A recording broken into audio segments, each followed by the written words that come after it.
সর্বশক্তি নিয়ে আপনাদেরকে সবাইকে পথে নামতে হবে। দূর থেকে বসে অন্য কেউ আদায় করে দেবে সেই জামানা নেই। পশ্চিমবঙ্গের সমস্ত স্তরের মানুষকে বলছি যে যার যা দাবি দেওয়া আছে, এটা হচ্ছে গোল্ডেন পিরিয়ড এই রাজ্যে আন্দোলন করার। পথে নামুন।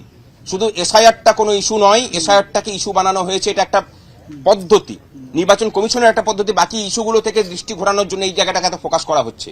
রাজ্যের যে বেকারত্বের সমস্যা, শিক্ষা স্বাস্থ্যের পরিকাঠামো ভেঙে পড়া, রাজ্যের সার্বিক পরিকাঠামো ভেঙে পড়া, এই সমস্ত কিছুগুলো থেকে দৃষ্টি ঘুরিয়ে দেওয়ার জন্য এই কাজ করা হয়েছে। আসুন সকলে মিলে লড়াই করি। এই রাজ্যটাকে সঠিক পথে ফেরাতে হবে, রাজ্যটাকে বাঁচাতে হবে, এবং সেই রাজ্য বাঁচানোর একটা লড়াইয়ের প্রথম জয় হলো সুপ্রিম কোর্টে আজকে।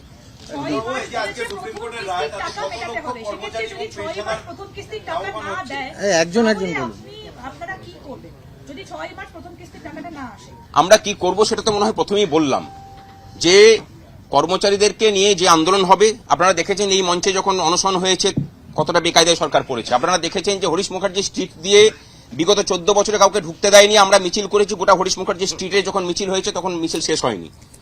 সেরকমই কিছু দেখবেন। আপনারা দেখেছেন যে নবান্নের বাস স্ট্যান্ডে কেউ বসতে পারেনি, আমরা 3 দিন ধরে বসে থেকেছি। আপনারা যা দেখবেন সেটা নতুন ইতিহাস হবে, কর্মচারী আন্দোলনের ইতিহাসে এবং রাজ্যের আন্দোলনের ইতিহাসেও। এই রায়ে কত লক্ষ কর্মচারী এবং পেনশনার উপকৃত হচ্ছেন আজকের এই রায়ের পর? মোটামুটি 12 লক্ষ স্থায়ী কর্মচারী এবং পেনশনার এর ফলে উপকৃত হবেন। এবং এর সাথে বলে রাখি যে এই যে ডিএ, 1% ডিএ বাড়লে অস্থায়ী কর্মচারীদের দৈনিক মজুরিতে 6 টাকা বৃদ্ধি হয়। বুঝতে পেরেছেন? তাহলে এই যে 25%, আমার মনে হয় যে অস্থায়ী কর্মচারীদের জন্য আমাদের লড়াই জারি থাকবে। যে তাহলে ওই যে পিরিয়ড আর কি, সংশ্লিষ্ট যে সময়কাল, সেই সময়কালের মধ্যে অস্থায়ী কর্মচারীরা যে কম বেতন পেয়েছেন তাদেরও হওয়া উচিত। আর সর্বশেষে এটা দিয়ে শেষ করছি, মাননীয় সাংবাদিক বন্ধুদেরকে যেভাবে আপনারা পাশে থেকেছেন আমরা আমাদের কৃতজ্ঞতা জানানোর ভাষা নেই আপনাদের কাছে। আমরা কোনো দলীয় রাজনীতিতে বিলং করি না, নিজেদের অধিকারের লড়াইটা নিজেরা লড়ছি। তার পাশে আপনারা যেভাবে দাঁড়িয়েছেন এটা প্রমাণ করে যে পশ্চিমবঙ্গ তথা ভারতের প্রেস মিডিয়ার ভূমিকা নিয়ে বিভিন্ন যে প্রশ্ন ওঠে, সেই প্রশ্নগুলোকে খণ্ডন করার জন্য মনে হয় এই আন্দোলনে আপনাদের যে ভূমিকা সেটুকুই যথেষ্ট। দেখুন, আশা তারাই করেন যখন দয়ার দানের ব্যাপার থাকে। এটা কোনো দয়ার দান নয়। আশা আবার কি? আশা উনি সুপ্রিম কোর্টের রায়কে মানবেন কিনা সেটা মাননীয় মুখ্যমন্ত্রীকে ঠিক করতে হবে। গতকালকে উনি সুপ্রিম কোর্টে নিজে গিয়েছিলেন প্লিড করতে। যে প্রতিষ্ঠানে আপনি গেলেন সেই প্রতিষ্ঠানটার মান মর্যাদা আপনি রাখবেন কিনা সেটা আপনি ঠিক করবেন। যদি আপনি ঠিক না করেন বাকিটা তো আমরা বুঝে নেব, এটুকু বলে দিলাম। আপনাদের অনেকেই সংশয় প্রকাশ করছেন যে আগেরবার যেভাবে রাজ্য সরকার দেয়নি এবারও যদি না দেয়, সেই ক্ষেত্রে রাজ্য সরকারের কাছে যদি না দেওয়ার কোনো পথ খোলা থাকছে, আর যদি থাকে তাহলে আপনাদের কাছে কি পথ থাকবে? আমার মনে হয় এটা ফাইনাল ভার্ডিক্ট, তো এখানে আর না দেওয়ার কোনো জায়গা খোলা নেই, তাকে মানতেই হবে। আর আগেরবার এটা অন্তর্বর্তী সময় ছিল।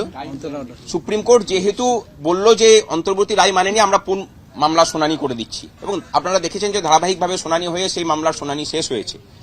এবারে তো আর কোনো ব্যাপার নেই, এবারে ফাইনাল ভার্ডিক্ট যেহেতু এসেছে, এই রায় না মেনে এই সরকারের আর যাওয়ার কোনো রাস্তা নেই। আর আমরা বলে দিচ্ছি যে আর কোনো রাস্তা আমরা ছেড়েও রাখবো না। যেদিক দিয়ে এদিক দিয়ে পারাবার পথ উনি খুঁজবেন সেই সমস্ত রাস্তা আমরা বন্ধ করে রাখবো।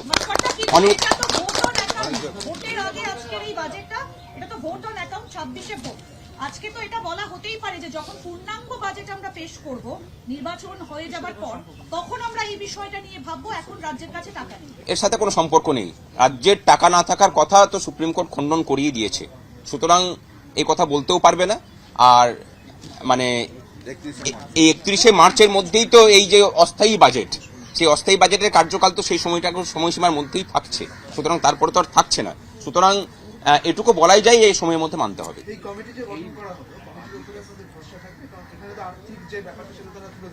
অবশ্যই সেখানে আমরাও রিপোর্ট পেশ করব বলে আমরা আশা করি যে কমিটি আমাদেরকেও সুযোগ দেবে যে আমাদের বক্তব্য পেশ করার। আমাদের কাছেও তথ্য আছে, সরকার কি তথ্য পেশ করলো তার সাথে আমাদের তথ্য তারা মিলিয়ে দেখুন। আমরা সরকারের কাছ থেকে নেওয়া তথ্যই পেশ করব, এবং কেন্দ্র সরকারের বিভিন্ন যে ডিপার্টমেন্ট আছে তাদের কাছ থেকে তথ্য কালেকশন করে আমরা তথ্যগুলোকে তাদের কাছে তুলে ধরবো। আমার মনে হয় না যে তারাও এরকম কিছু বলবেন যে রাজ্যের আর্থিক স্থিতি খুব খারাপ। রাজ্যের আর্থিক স্থিতি যদি খুব খারাপ হতো তাহলে ক্লাবগুলোকে এত কিছু দেওয়া যেত না। যেখানে এই যে দানগুলো হয়েছে সেই দানগুলো কিন্তু কোনোটাই, পরিষ্কার করে বলি, কোনো প্রোডাক্টিভ ইনভেস্টমেন্ট নয়। একটা রাজ্য সরকারের কাজ হচ্ছে প্রোডাক্টিভ ইনভেস্টমেন্ট করা, যেখান থেকে তার কিছু ফেরত আসে। আমরা জানি যে পরিকাঠামো ক্ষেত্রে 1 টাকা ব্যয় করলে সেটা 3 টাকা হয়ে ঘুরে আসে। যেভাবে পরিকাঠামো বিহীন ক্ষেত্রগুলোতে বা পরিকাঠামো পরিকল্পনা এবং পরিকাঠামো বহির্ভূত জায়গাগুলোতে যেভাবে বিনিয়োগ হয়েছে বিগত 14 বছর ধরে, রাজ্যের আর্থিক স্বাস্থ্য যদি বা কিছুটা খারাপ হয়ে থাকে তার দায় কিন্তু এই পরিকল্পনা বহির্ভূত কাজকর্ম। 1100 দিনের বেশি দিন ধরে আমরা এখানে অবস্থানে রয়েছি এবং আমাদের এই লড়াইটাও শুরু হয়েছিল হাইকোর্টের ডিভিশন বেঞ্চে, যখন ডিএ মামলার রায় আসে তারপরেই আমাদের পথ চলা শুরু হয়েছিল। এই পথ চলার মধ্যে দিয়ে এই মঞ্চের সূচনা হয় এবং দীর্ঘদিন থেকে আমরা অনশন থেকে শুরু করে সমস্ত কিছু আমরা করে গেছি। সরকার, দুর্ভাগ্যের বিষয় হলেও সত্য, যে গণতান্ত্রিক ব্যবস্থাতে গণতান্ত্রিক কোনো আন্দোলনকে তারা মূল্য আজ পর্যন্ত কোনোদিন দেননি, আমাদের ক্ষেত্রেও সেটা দেননি। আমাদের আন্দোলনের চাপে পড়ে 2019 থেকে 2022 পর্যন্ত ফ্রিজ হয়ে থাকা ডিএ এর চাকা কিছুটা ঘুরতে শুরু করেছিল, কিন্তু সেটা পুরোটা আদায় হয়নি। এখানে প্রসঙ্গত বলে রাখি, যে রায় এসেছে সেই রায় 1/4/2008 থেকে 31/12/2019 পর্যন্ত যে পে কমিশন, পঞ্চম বেতন কমিশন রাজ্যের, সেই পঞ্চম বেতন কমিশনের যে বকেয়া মহার্ঘ ভাতা, সেই বকেয়া মহার্ঘ ভাতা নিয়ে, এর সাথে বর্তমান বকেয়া পে কমিশনের যে বকেয়া মহার্ঘ ভাতা 40% যার পরিমাণ, তার সাথে কোনো সম্পর্ক নেই, তার জন্য লড়াই জারি আছে।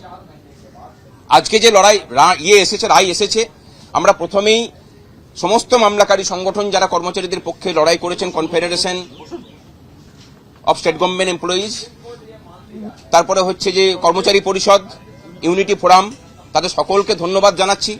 আমরা এই মামলাতে ঢুকেছিলাম তাদের হাতকে শক্ত করার জন্য, এবং আপনারা জানেন যে এই মামলাতে আমরা ভারতবর্ষের বিখ্যাত আইনজীবী গোপাল সুব্রমণিয়াম স্যারকে নিয়েছিলাম। তার সওয়াল জবাব আপনারা শুনেছেন, এবং এটা প্রমাণ হলো যে কর্মচারীদের অত আর্থিক সক্ষমতা না থাকলেও আমাদের মামলাতে সুপ্রিম কোর্টে রাজ্য সরকার, সুপ্রিম কোর্টের সমস্ত সিনিয়র আইনজীবীদেরকে নামিয়েছিলেন আমাদের বিপক্ষে, কিন্তু কর্মচারীদের যে লড়াই, যে অধিকার, সেই অধিকারকে তারা খণ্ডন করতে পারেননি এবং জয় আটকাতে পারেননি। নিম্নতর আদালতে যেভাবে আমাদের জয়ের ধারাবাহিকতা বজায় থেকেছে, এখানেও তাই হয়েছে। এবং আমরা এরই সাথে ধন্যবাদ জ্ঞাপন করছি রাজ্যের বিরোধী দলনেতাকে, যেভাবে উনি নিজের ব্যক্তিগত উদ্যোগে পরমজিৎ সিং পাটোয়ারিয়াজিকে দিনের পর দিন দান করিয়েছেন এবং তার ফিস মিটিয়েছেন। আমরা ধন্যবাদ জানাচ্ছি মাননীয় বিকাশ রঞ্জন ভট্টাচার্যকে, বিনা পয়সায় কর্মচারীদের হয়ে লড়াই করে গেছেন দীর্ঘদিন। আজকে আমাদের বলার কথা এটাই যে 25% দেওয়ার অর্ডার কিন্তু আগেও হয়েছিল, রাজ্য সরকার সেটাকে মানেনি। আমরা কন্টেম্প্ট করেছিলাম এবং কন্টেম্প্টের শুনানি না করে রাজ্য সরকার বলেছিল, সুপ্রিম কোর্ট বলেছিলেন যে আমরা মূল মামলার শুনানি করে নিচ্ছি। আজকে মূল মামলা রায় বেরোলো প্রায় 4 মাস হতে চলল, সমস্ত কিছু শেষ হয়ে যাবার পরে। আমরা একটা কথা বলি যে মাননীয় মুখ্যমন্ত্রী আগের বার যেভাবে 25%কে না দেওয়ার সাহস দেখিয়েছেন, এবার যেন আগুন নিয়ে খেলবেন না।